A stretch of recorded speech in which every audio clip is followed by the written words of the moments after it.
Many view loneliness as a weakness, but for Musashi, it becomes clarity. There was once a rogue samurai who realized he needed to gain exceptional strength and become unstoppable. The samurai would even say, "I'll keep cutting down men until I figure it out." This samurai was known for being invincible under the heavens to thousands upon thousands of people, but no one stopped to question on where he got his strength from. Others believed he got his strength from his bloodlust in his duels, or he was truly born strong. But that same character, that same samurai that is supposedly invincible under the heavens would say, "I'm alone," and always have been. That samurai is the one and only Musashi Miyamoto, and by definition, he is a vagabond, which is a person who wanders from place to place without a fixed home, which is meant to be taken literally in the manga and figuratively. He had no proper sensei from a young age to teach him strength, nor was he born with a natural gift with the sword. He learned through true strength by himself and the journey he took. His paths would then branch off time to time with others by his side, but in the end, he unlocks his true potential of strength by himself. My name is King Shadow, and I will dive deeper into how we see loneliness become a strength for Musashi in the hit series Vagabond. Grab some food and blankets, cause this video is about to be a good one. Act 1. Like father, like son. When it comes to Musashi wanting to find true strength, it started by him being alone as a child. He grew up in the late 16th century around the Sengoku era of Japan, and he developed a love and hatred relationship for strength because the way of the sword and to be invincible was always tied back to his father during his childhood. And even in the present manga, he still holds on to his father he feared and the thought of power. Musashi was born in a family that already knew the way of the sword. His father, Shimen Munasai, was one himself.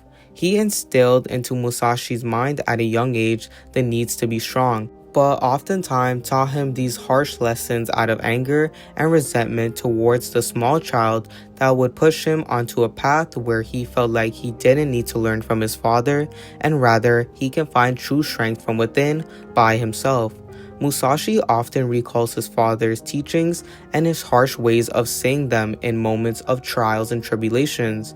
I'm not sure if Musashi gets flashbacks of his father because of when in a moment of distress, that is what his mind associates with, or his father is so ingrained in his memories that even when pursuing strength by himself, his father's lessons always stick with him. This one panel where Munasai outright lashes out on Musashi for trying to do a surprise attack and goes out his way to call his son pathetic. This isn't even tough love when training. Musashi remembers this moment out of shock and fear. The point I'm trying to make here is that problems stem from a young age, and I believe Musashi's father led him to the path of isolation and not wanting him to befriend others to go on a journey with him, leading Musashi to find strength all by himself. I also believe that in older age Musashi sort of realized just how strong an individual can be by themselves. Musashi saw his father become mighty and one of the best swordsmen he's seen, not with the help of others, but with sheer determination. It may be that Musashi wanted to replicate what he saw and chose a similar path like his father. I'm making this assumption solely because every time we see his father, the reflection Musashi paints of him is that he is strong and does it by himself. We actually don't see any of Musashi Miyamoto's father's sensei, friends, or his wife. It's always Musashi's father and his sword. And in addition to Munasai reappearing, he is always belittling Musashi for his cowardice, whether it's fleeing a battle or when he does a tactic he disapproves of. It's clear that Musashi's grave burden on his path to being invincible started with his father. His father pushed him at a young age towards achieving solely strength and caused Musashi to become emotionally numb, leading him to suppressing his emotions to others and not allowing himself to open up. Which goes back to the point I'm trying to make after all. All of this combined at a young age caused Musashi to take the path of being invincible alone because he knows he can only be there for himself and no one else, because that's how he was brought up. Musashi from this point on realizes that true strength can only be attained through a path of self-isolation and detachment from the rest of the world, which is due to the narrative that is given by his father. Musashi knows how strong his father is and that man did it all by himself, so he feels as if he can go through the same path to be the strongest samurai in all of Japan. His earliest lessons were taught by his father with no other students. Musashi really did learn the way of the sword by himself at a young age, and it came at a cost. He would eventually get stronger and surpass others at a young age because of how hard his father was on him, and especially how harsh Munisai was when teaching Musashi about the means to be strong. His father's coldness towards him directly tied back to how Musashi would act, because at the end of the day, children's greatest influences are others. What I'm really trying to say here is Musashi, whether he's young or grown up, the teaching style he was taught from the very beginning led him down this path. He was taught that the way of the sword is meant to be a lonely path and is meant to be a path solely towards pursuing strength and nothing else. His father made sure to instill that in his son so he doesn't become weak and shallow. Now for Act 2, Loneliness Fueled by Arrogance. In the first chapters, we see a young Shinman Takuzo, who is on the battlefield slicing down samurais like it's no one's business. Even in the first couple pages, readers can tell that our protagonist is superior in strength than the rest. At first, Musashi isn't lonely. He has a friend by his side that goes by the name Matahachi. Those two actually end up landing in a village with some other people, and Musashi is in high spirits at this point. He's smiling and genuinely getting to know others. It almost feels like his father's harsh teachings have not affected him at all. Well, more on that later actually. Although Musashi and Matahachi face their first problem, a man who sacks certain villages and demands much of women. Musashi at this point is finding strength through purpose to defeat this mini antagonist with his friend and having no thought in his mind to be the best samurai. He's just fighting this mini antagonist because he knows that is what is best for the village. Although the one friend he thought he can fight with falls into the sin of lust with the woman, even though he has a fiancée waiting for him after the war. By this time they defeat the antagonist. Matahashi and Musashi's friendship dies out, as Musashi's friend would end up abandoning him while he takes on a boatload of samurais to be with a girl. At the end of chapter 7, when the fighting is over, we see Takuzo gazing down at the ground and says his friend's name. This is the first time we see Musashi in some sort of disparity without his friend by his side. He killed people to survive, but his friend was not by his side. And this is when we see the growth of loneliness appear. But with the growth of loneliness came the growth of his strength. Musashi by chapter 10 is attacked for leaving behind Matahachi, which is a false narrative led by Matahachi's mother. He begins to fight off some men who attack him, and it goes to show you that others have pushed Musashi to lead this path. This unnecessary fighting caused Musashi to act in a way that would secure his safety and push him to fight back. Musashi is often misunderstood and falls into an identity crisis pretty quickly because of this. In chapter 11, he would be called a demon, and his own reply would be that he likes the sound of that. If you're a reader, from up until this point, we are all rooting for Takuzo. He is falsely accused and cuts down people because of it, but Musashi keeps on digging a bigger and bigger grave for himself at this point by acknowledging his dark fighting habits and realizing that he can only depend on the sword, which is obviously not true. I hate to say this, but these early chapters really set the character development in place for Vagabond that rarely any manga is able to do at this level, and watching Musashi fall into this quickly, into being lustful for more power, engages us readers to read a lot more of this series. Readers also get to see at this point that Takuzo meets Takuan and Otsu, who plays a crucial role in Musashi's development and path towards being invincible. I enjoyed the Takuzo arc because it opened up the world to us readers as we follow Musashi. And what I mean by it opens up the world, I don't mean world building, but story building, where side characters get introduced along with support characters, but no real antagonist yet, just Takuzo killing samurais in order to keep himself alive. One of my favorite moments actually happens in this arc, where Takuzo is left hanging by a rope on a tree by Takuan as a way of teaching him patience and is also a punishment. Takuzo believes this to be very humiliating. Such a man of his strength and honor is tied up on a tree for everybody else in the village to see. He becomes arrogant to the fact that Takuan is actually trying to help him. Takuzo is caught up in his own little world, where power matters the most to him, and believes that cutting down others will be of more benefit to him. Musashi at this point pleads to die, as he does not want to go out in this stupid way. He wants to go out in an honorable way, something that samurais are fond of when imagining their own death. He reflects back on his father in chapter 17, realizing he's just only trying to complete the goal set out by his father, to be invincible under the heavens. Musashi being tied up is the means of him to reflect on why he cuts down people, to satisfy his dad? Or is it the means to become strong? The more people he kills, does that even equal more power? These are all the ideas flooding Musashi's head as he desires an answer to these unsolved questions he's been running from constantly. Musashi at the end realizes that he needs to become invincible under the heavens and makes it his life goal to accomplish that.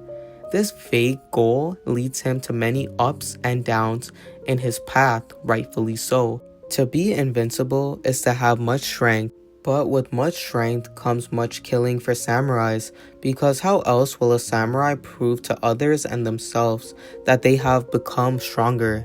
By chapter 21, Takuan talks to Takuzo about his life, telling him that his eyes are dark, lonely, and in pain, indirectly calling out all the things that make Takuzo weak.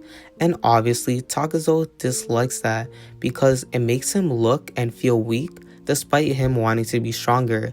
Deep dialogues between Musashi and Takuon is one of the stronger points in this manga because both of their dialogues flow so well. Takuan at this point actually tries to go a different direction and tells Musashi to be proud of his pride and killing. This is unlike him because he is trying to use reverse psychology in order to see if Musashi can react. Takuan usually preaches about being at peace with oneself, so this method by the monk ends up working because Musashi finally has that one last push in a state of reflection. He still is tied to a rope thinking of what's best for him, or should he kill the monk, or even should he himself die or continue. Musashi's events reflect beyond his killing and dives deeper into his own thoughts, shaming himself for being born to a father who is a demon. He sees the cycle repeating from within himself and asks himself the question, why was I even born? Takuan would then comfort Takuzo in the stressful moment of being overwhelmed and asked him, is the path of rage and brutality worth it? Takuan has a heart-to-heart moment with Musashi, almost as if he's playing the role of a positive father figure that Takuzo needed all his life. Takuzo begins to cry as Takuan wraps his hand around his head, and Musashi does not fight the monk for touching him, but rather he embraces the emotional vulnerability at hand because he knows even though he is a monster, the monk is actually viewing him as an equal and still wants the best for him. Takuan would then slice the ropes, symbolizing Takuzo being free from any ill attachments he has and the beginning of a new path, a new life towards strength. From this point on, he becomes Musashi Miyamoto, which is a given name by Takuan, as a way of showing a new level of maturity Takuzo has reached. And just like that, the Takuzo arc is over and a new man, a new samurai is born. Moving on to Act 3, a new identity but the same goals. In this new journey for more strength, Musashi now fully embodies the new meaning of a vagabond and wanders around without a home.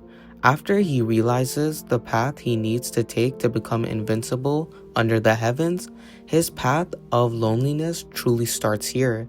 Before he can actually depart, readers can see some sort of connection developing between Musashi and Otsu. But Musashi shrugs it off, which is pretty normal as he does like to be left alone.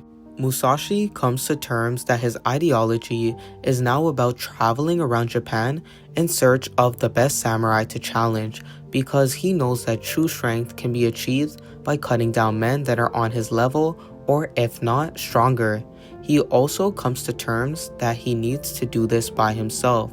He needs to prove to himself that he can be the one to achieve the goals set out by him in order to feel fully satisfied when he becomes invincible under the heavens. But the question that needs to be asked is it worth it, Musashi?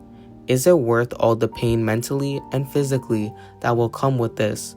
This takes me straight into the first Yoshioka arc, where we first see Musashi step outside his comfort zone to challenge someone stronger than him, and not some old samurai with temper issues. Musashi arrives in Kyoto by himself in order to seek validation from the Yoshioka school, a prestigious samurai academy that only the strongest in Japan are willing to join. The Yoshioka have a very high reputation in Kyoto, but to Musashi, that just makes his path to seeking invincibility much more satisfying if he does defeat those in the Yoshioka Academy. So instead of you guys marching down to the Yoshioka Academy, you guys should march your way down and hit the subscribe button to help me out. Please do so, as it would mean a lot. Going back to the video, Musashi would end up in the dojo and offer to fight the head of the academy with his wooden sword. And keep in mind, Musashi wants to fight with his wooden sword against someone who has a steel sword. This shows me that Musashi is too prideful for his own good at his age, being 21. At this time, or maybe that he genuinely brought a wooden sword to play mind games with this clan. Musashi ends up fighting 5 low-ranked members and kills them all. However, the brothers Denshichiro and one of my favorite samurai, Sejiro, walk in on Musashi, killing off the men. Musashi is heavily weakened at this point when he does challenge Denshichiro, but actually manages to retain some sort of standstill position. And lucky enough for Musashi, a fire breaks out and his opponent tells Musashi that the fight isn't over and in 1 year's time they must rematch to the death. By Denshichiro telling Musashi this, he's indirectly setting him up for failure in the sense that now Musashi needs to go out there even more and kill more higher ranked samurai, or at least attempt to, because Musashi needs to get stronger for the rematch. Musashi now needs to prove to himself that he's gotten stronger to Denshichiro by cutting down him the next time they duel. And you might wonder, how can he get stronger? Well, obviously he has to kill, and kill. This whole narrative of getting stronger and to be almighty is an idea built in Musashi's head that is fueled by others and his own needs to feel stronger. And yes, this is a bad thing, but a good thing at the same time. I'm going to play a devil's advocate here, but now that Musashi is given the goal of dueling Denshichiro again, he now finds a purpose to get stronger outside of his own means. However, his loneliness and thoughts in his head tend to worsen the stronger he gets, and we see that through his little glimpses of this after his battles in Kyoto. Musashi is literally stuck in his own head, in the sense that his mind at this point is crumbling, and we see this in the arc after. But overall, when looking back at the first Yoshioka arc, we see the first signs of Musashi paving his own path by himself to discover if he can be invincible, and we see him strike his first true obstacles. And at this time around, Musashi is alone this whole arc. He doesn't even talk much to others and only talks to samurai that he needs to strike down or talk to them in order to know some rules and regulations before advancing with the duels. Having a character like this so hell-bent on the idea of challenging the best of the best to test his strength is nerve-wracking but very interesting for the readers to read. The last time I seen someone who had a similar power addiction was Griffith, but we all know how that turned out. Nevertheless, Musashi starts to reveal some cracks in his abilities to be strong, but that true insecurity lies within being alone.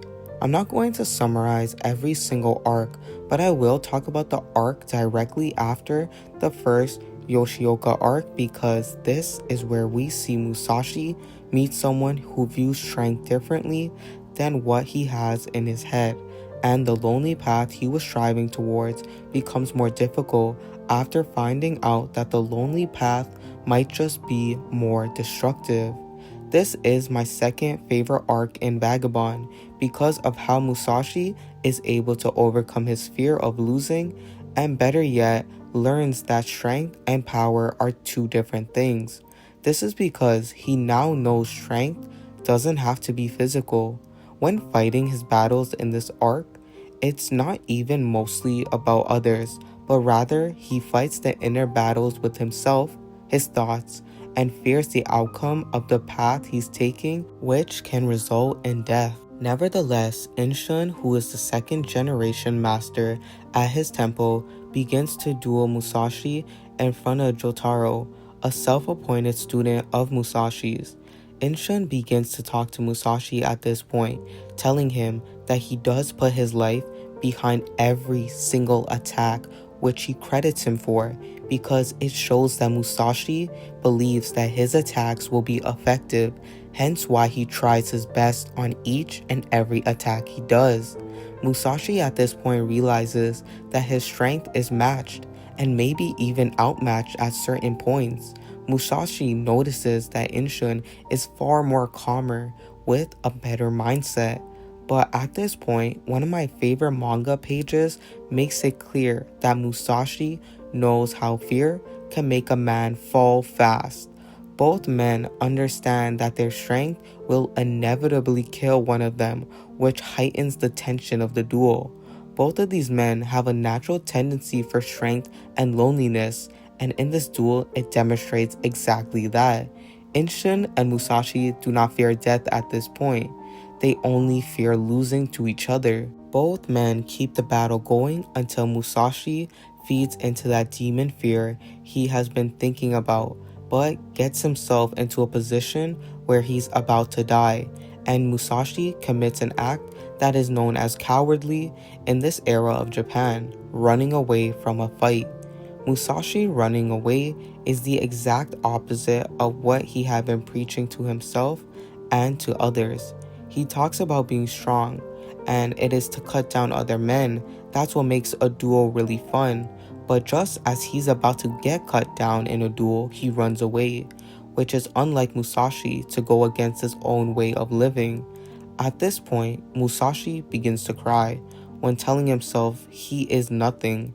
This is because out of everyone watching this duel, he himself is the most upset at his own actions. Sometimes being strong is to realize that you got bested in a duel, but even then, Musashi didn't want his honor to be defeated. Musashi, from this point on, asked Master Ine to teach him how to beat Inshun. After all, he was the master of the skills and techniques that Inshun used to defeat him. This is the first time we see Musashi reach out for help when it comes to fighting. I never understood why he would be so hesitant even in the start when he was just learning. My guess is that his father's training methods were so harsh, so maybe he thought it wasn't a good idea to learn from anybody else. Ine decides to train Musashi, but Musashi still has that fear inside of him, and with that fear of Inshun, he cannot unlock his true strength in this one-on-one combat for the rematch. Musashi's fears consume him and poisons his mind to the point that he's starting to question if he's good enough and the skills that he has are at the level of Inshun, or can he even unlock that potential in the first place? Chapter 53 is where we see Musashi acknowledge once again how truly lonely he is through this situation in his life. He asks himself what is he doing here and if he's making any sort of progress, and thinks about Otsu at the same time. The loneliness is starting to get to him. Yes, he knows this, but the path that he is taking will guarantee him the most success when it comes to strength, but it comes at a cost of letting others go. And in this case, his biggest loss is Otsu. I love this arc because it's one of those times where we see Musashi lose in such a devastating fashion and go on a training arc by himself to make his strength enough to put away his enemy for good. However, throughout this lonely journey, Musashi gets so caught up in everything that he starts to see Inshun everywhere he looks. He even thought that Inshun was a tree, but he comes across this wolf in the mountain, where then he begins to self-reflect on his journey again. He does this again, but with a wolf this time, as it shows him that he and the wolf have similarities. The wolf is desperate for food, and Musashi is desperate to defeat Inshun. Both of them do not seem to be progressing in the mountains, but they're still striving. Musashi understands that summer has passed, and he might have wasted his time in the mountains for nothing. All this time he spent in the mountains just to be killed by Inshun, he thought, and that was his biggest fear yet. Musashi's journey starts to intensify rather quickly after this, and becomes much more confident in his strength when he's alone and has time to reflect on what's wrong, and quickly proceeds into finding a solution. Even though he gets some PTSD flashbacks from his father, he meditates on his feelings, as he knows being by himself, the only thing that can hurt him is himself, so he needs to better learn how to control his emotions. Nevertheless, Musashi is able to find Inshun and begin their fight once more. And what truly surprises me is that Musashi accepts the negative part of his fate. If it comes true, and let's say he dies to Inshun, he believes it'll be alright since Inshun is extremely strong. I personally find this very empowering that Musashi is able to accept potential defeat this time around, because it shows his development that he had during his time in the mountains. It's hard to grasp an idea of how much he's changed, but off the bat, as he challenges Inshun once more, he isn't afraid, nor does he seem ashamed due to his last encounter. It's as if him being by himself opened up a new side of him that made him more powerful. The battle starts to rage on in the middle of the night in a forest. Both men understand that there is no turning back, and only one of them shall escape with their lives. Inshun launches at Musashi first, and it seems like Inshun is terrified of Musashi this time around, while our main protagonist is beaming with confidence. In a moment's notice, Musashi would knock Inshun right on his head and knock him unconscious. Musashi Miyamoto's whole narrative is to cut down every single strong person he can duel in order to prove his strength to himself, others, and his dead father who haunts him. That's all he's ever been taught. But in that moment, while Inshun is knocked out and in a vulnerable position, Musashi allows him to live and realizes that the duel is won and no one has to die today. This is one of the best manga arcs I've ever read. When it comes to seinen manga, the portrayal of fear, strength, and being isolated from the rest of the world feels so fresh in a new context. What I mean by this is I haven't seen a training arc and a protagonist's self-awareness section done so well. The mangaka Takahiko Inoue allowed Musashi to be this character who becomes soft after meeting someone much stronger, and makes him understand that the path he chose is extremely difficult and mentally challenging since he's taken this path alone. I also enjoyed just how both characters were dealing with extreme situations of loneliness when it came to getting stronger. One of my favorite panels is when the first generation master tells Inshun that he's not alone, just as he's standing in an open field crying. The duality of both characters make this arc very compelling when we look at the themes of strength and loneliness. Inshun is very different to Musashi in the sense that he is a master training others to find strength externally, while Musashi wanders with purpose to find strength. And the only way both of their souls cross paths in similarity is through being alone. Both characters seem lost in chasing power and conquered their own meaning of strength, but were lost in a sense. But at the end, both characters found themselves in the end of the second duel. Inshun realizes that there is more to life than strength and found a purpose to keep going, while Musashi realized surviving the great power of Inshun is an accomplishment itself. And even up until that, he was able to master his mindset in the mountain after having his morals questioned after the first fight. Now we have to move on to Act 4, a new idea of strength. In this act, I want to specifically talk about the farming arc, where Musashi is portrayed very differently compared to his brutal nature in the first 200 chapters. Musashi gives up the sword after killing 70 Yoshioka men that came to kill him after he killed Sejiro and his brother. Before the farming arc takes place, I would like to take a note that Musashi is probably at the worst state he's been mentally, but the strongest he's ever been. Cutting down 70 men took a lot out of Musashi physically, and of course he got lucky, and his life was spared, but those 70 men haunt him for good. Killing all those samurai was a testament to Musashi's strength, whether it was for the better or for the worse. Musashi is at a standstill with his journey of power.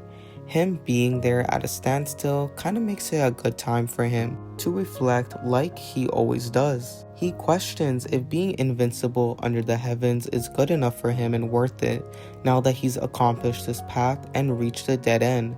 Will he be able to put down the sword for good? Or has Musashi become one with the sword, and the only way for him to put down the sword is for him to die?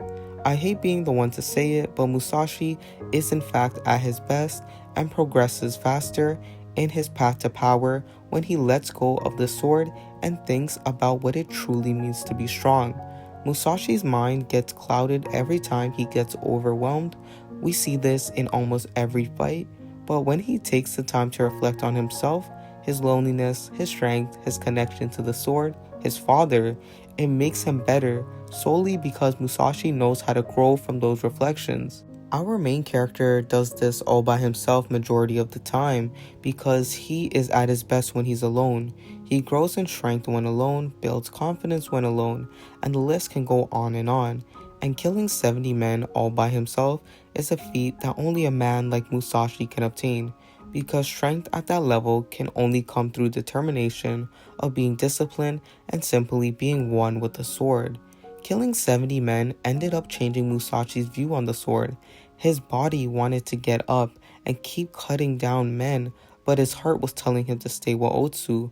But Musashi knew if he did this, his dreams and hopes of being the best might shatter, because Musashi knows there is still someone out there with great strength, and Kojiro is exactly that. Musashi is left in a terrible position, but this terrible position gives him time to understand what's at stake here. He's learning how to be a better man, and how true strength can come from this. Starting a new life with Otsu would mean that his loneliness would vanish instantly, and settling down is honestly the best option at this point. Musashi actually takes this path into consideration because throughout the manga, we've seen Musashi realize that this path of love was always there, but he never considered it. Now he's actually giving it thought, because now it seems he's drawing closer to Otsu than ever before, and choosing love or the sword is one of the hardest things he's had to do. He's accomplished many things. He finds peace in that. Peace in knowing that his strength isn't just in the sword, but himself as a whole. Musashi has feared his own future for far too long, and with being afraid of the future comes uncertainty in the path ahead. The story of Musashi and Vagabond is to stick to one path, but to go on and explore even more, which we've seen Musashi do. And now finally, maybe he's found a new meaning to strength that doesn't come from the sword and murdering people, but that strength can come from being nice to others, helping people out, and much more than violence.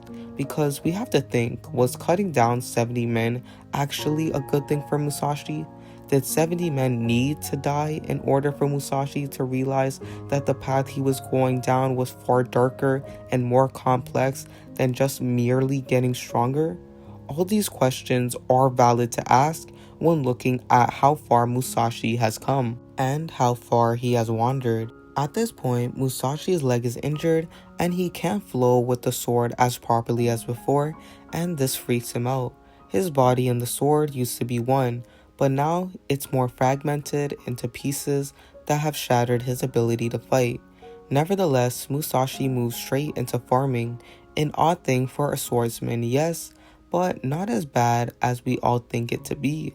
Who knew farming would help Musashi's character development?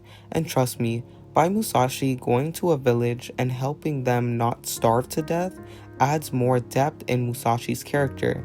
Thank you very much, Takehiko Inoue. And I would also thank you if you subscribed earlier on in this video. If you haven't, now's your time to do so.